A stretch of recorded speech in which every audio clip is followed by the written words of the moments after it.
Good morning, everyone. Morning. Good morning. Happy Labor Day. Hey. God bless the labor movement for the Labor Day and creating a middle class for this country. My name is James Parisi. I'm a field representative with the Rhode Island Federation of Teachers and Health Professionals, and more importantly today, I'm president of the Rhode Island Labor History Society.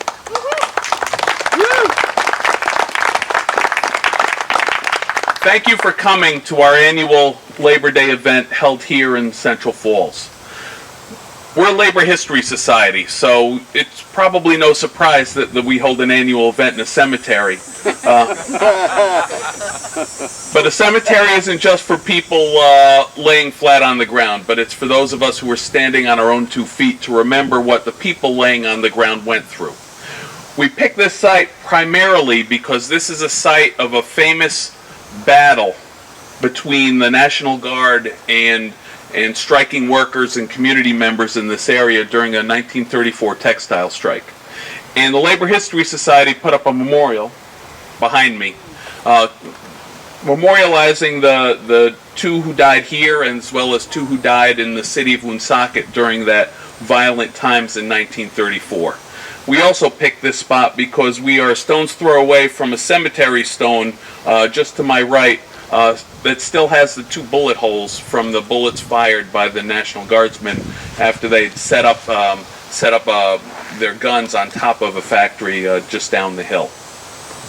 The Labor History Society is an organization of about 450 members dedicated to keeping labor history alive, and we think it's most important that we celebrate Labor Day just not by enjoying a 3-day weekend, a last stop at the beach, maybe the beginning of the football season, all important things in my book, but also because we need to remember the people who led struggles that provide for us the kind of standard of living we enjoy today. There are struggles going on right now. And in a few minutes we're going to hear from Ryan McIntyre about events of 100 years ago. But as we stand here today or sit here today, we know that there are firefighters in Providence who are struggling to maintain a voice at the bargaining table over what their work schedule looks like. We know there are teachers in Newport who are working to rule for failure to reach an agreement. I saw in yesterday's Providence Journal that the healthcare center is putting up a notice, a help wanted ad, because they're preparing for a labor dispute in a nursing home, as well as SEIU members who are special educators who are trying to get a first contract at the Groden Center. I'm mindful that we have a whole host of people who are undergoing struggles today, and that's what the Labor History Society tries to do, to talk about the past and make connections with struggles that are going on today. And we have a strong membership because we think that's important. And your attendance here today shows me that it's important to you as well. I'd like to particularly thank Mayor Jim Diossa from Central Falls for joining us today. Mayor, you get extra credit showing up here on a non-election year.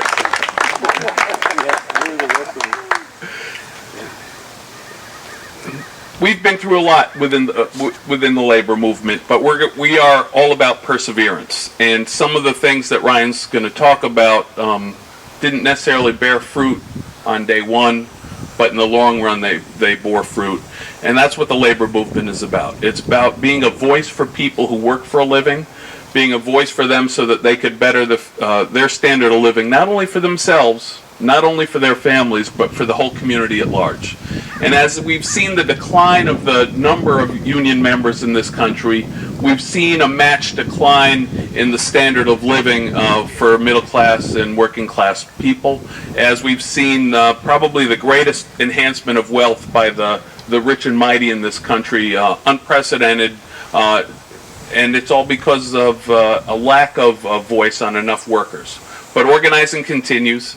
Some unions continue to grow, organize new members.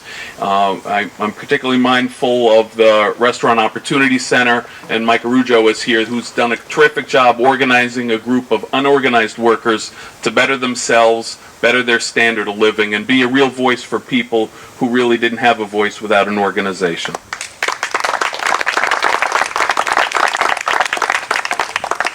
Now I'd like to bring to the podium Ryan McIntyre, who's a teacher of history as well as student of history, but more importantly, he's a member of our board of the Rhode Island Labor History Society to give our address today.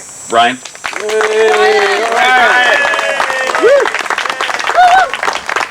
Thank you very much, Jim. Brothers and sisters, before I begin, let us take a moment and bow our heads for a brief moment of silence for those who have fallen before us to help make not only the world a better place, but our families also a better place also.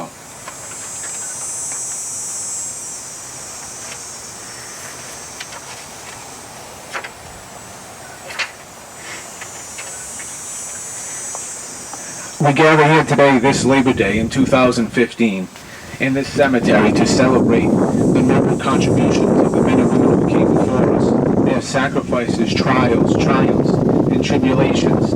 We must study to help us pave our way forward as a society. The Rhode Island Labor History Society popularizes the history of blue-collar men and women that fought together for democracy in the workplace, thus bringing about a better life for our families and their families. Rhode Island was the first urbanized and industrialized state in the country, so there is a rich and deep history to study from. The American labor movement, and in particular the Rhode Island labor movement, had a profound, prestigious, and prolific effect on the way in which we live and work today. In particular, 1915, 100 years ago, organized labor was on the move in Rhode Island. According to the State Commissioner of Labor Affairs report, 26 strikes took place in this state, which is less than 50 by 50 miles, affecting thousands of Rhode Islanders and working families. A cross-section of workers from different religious groups, tongues, languages, and belief systems in all walks of life took part in the walkouts that year in Rhode Island. Painters in Woonsocket, stucco workers, weavers, and webbers in Pawtucket, knitters and boilermakers in East Providence, spinners in Burrillville, laborers and the mighty machinists in Providence. By September 1915, labor conflict had been permeating in Rhode Island, and it all led to the most important industrial strike, the Super Bowl of strikes, if you will, that year at Brown and Sharp. Now, the strike at Brown and Sharp Manufacturing Company took place at a time in America of financial instability, arrival of new immigrants from Southern Europe, and the outbreak of World War. Towards the end of September of that year, machinists at the Brown and Sharp complex, centrally located on Promenade Street, had been in a labor dispute over wages, working conditions, union recognition, and the 8-hour workday. The workers' schedule was 55 hours per week, working 10 days, working 10 hours, working 10-hour daily for 5 days, and a 5-hour period on Saturday. That's 55 hours. The workers at Brown and Sharp decided to strike and demonstrate their unhappiness with the decision of management to refuse to allow a framework for cooperation with the workers. The International Union of Machinists understood the importance of the fight for the 8-hour workday and, of course, democracy in the workplace. In addition, the Machinist Union understood how a strong show of force at the massive complex like Brown and Sharp would dramatically strengthen their cause and could catapult the 8-hour movement forward in a big way. During the course of several weeks, thousands of workers, both skilled and unskilled, struck in and around Providence in solidarity with the machinists. A labor union leader was quoted as saying, "If strike it is, then by God, I'm with you, and get in there and clean the damn place out." Management, and in particular Mr. Sharp himself, responded by sending out a letter to all present and former employees of Brown and Sharp. Sharp's response did not contain one shred of support for his workers or their grievances against his company, and referred to the 55-hour work week as fair. In fact, Brown and Sharp made all workers reapply after they had been discharged in wake of the strike. The skilled and unskilled workers eventually returned to work sometime in October and would not win the right for a union shop until the 1940s during World War II. It's important to understand that during times of national war mobilization, the government makes every effort for labor peace and makes significant efforts to promote and encourage labor peace to keep the war effort moving strong. Today, the remnants of that complex, which was well built over 100 years ago on Promenade Street, has been extensively modernized and renovated and is home to luxury lofts. Many of the 1915 labor strikes have been unsuccessful, and the demands of the strikers largely unmet. But in the following 3 years, 214 more strikes broke out, indicating working Rhode Islanders' refusal to be denied democracy in the workplace after the defeat at Brown and Sharp. During that era, some notable strikes took place affecting spinners in West Warwick, the streetcar workers in Providence, skilled craft workers and textile workers in both the Patuxent and the Blackstone Valley regions. A big strike took place in North Providence at the Esmond Mill, led by the industrial workers of the world, the Wobblies as we know them. By 1919, in fact, up in Boston, police officers walked out to get a union shop and became members of organized labor. Both patriotism and unionism were in the American culture by the end of World War I, and the Rhode Island labor movement had a significant role in making that happen. The fight for the 40-hour work week continued and would not become law and standard practice until 1938 under the Fair Labor Standards Act under President Roosevelt. An ideal or working class philosophy that was driving much of this was, help us get it for the boys now fighting so they won't have to go to another state to work when they return. This quote is a demonstration of the collective spirit of the day, and maybe you cannot fight the foreign enemies abroad, but you can here and fight against your domestic ones. The instrumentality of the union movement is how you do it, and people could feel it. Which brings me to my closing remarks. I once heard a wise man say that just as Memorial Day is a day to celebrate our victories over our foreign enemies, Labor Day is a day that we celebrate our victories over our domestic ones.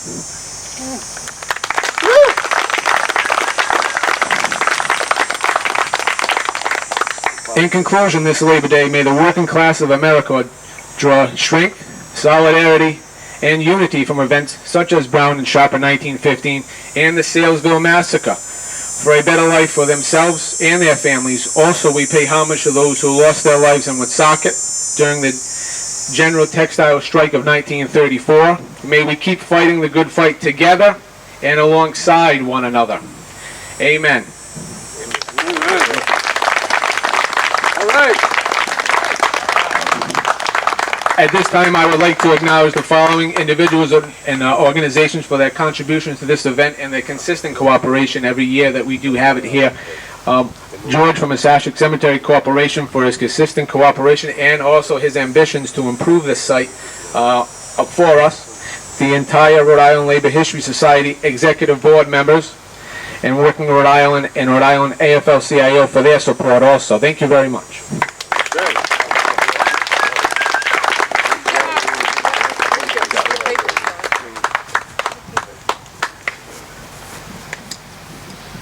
Thank you, Ryan. The Rhode Island Labor History Society does several different activities every year. A couple of weeks ago, we had our annual summer banquet where we recognized 3 labor leaders and leaders of labor relations in the state, Matt Boda, Frank Flynn, and Jerry O'Neill. We're going to put together a panel further investigating the 100-year anniversary of the Brown and Sharp strike this year. We made a sizable contribution to the Museum of Work and Culture. In part, they're able to be open free today. So after this, please feel free, and I encourage you to drive up to Woonsocket to see that terrific museum. And if you're a baseball fan, I think they have a special exhibit on Matt LaJoie today, a Major League Baseball player from Woonsocket, Nap LaJoie.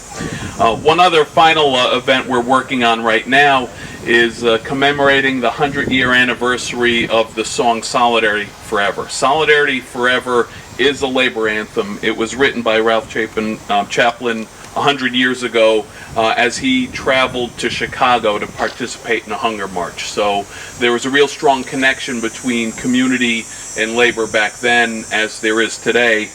And if you could bear with me, I think on Labor Day it makes sense for all of us to take a moment and sing a couple of verses of Solidarity Forever a cappella. I know you don't have the words before you, but everyone's going to know the refrain. And if you could sing out loud, because a singer I am not. but I'd be glad to lead you. First and last verse of Solidarity Forever.